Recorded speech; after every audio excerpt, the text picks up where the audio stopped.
আমরা আবারও তার পদত্যাগ দাবিতে পদত্যাগ দাবি করতেই হবে, পদত্যাগ করতে হবে, আমাদের দাবি মানতেই হবে।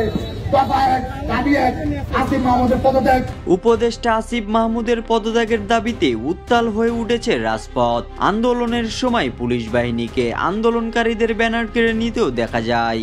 এরপরই পুলিশের উপর চড়াও হয়ে ওঠে বিক্ষুব্ধ সাধারণ জনগণ।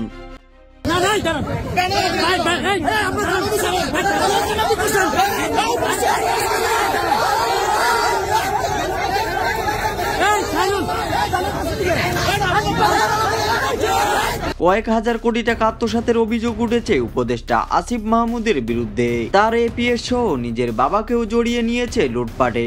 গোপন সূত্রে জানা গেছে খুবই শীঘ্রই ক্ষমতা ফেলে পালিয়ে যাবেন উপদেষ্টা আসিফ মাহমুদ।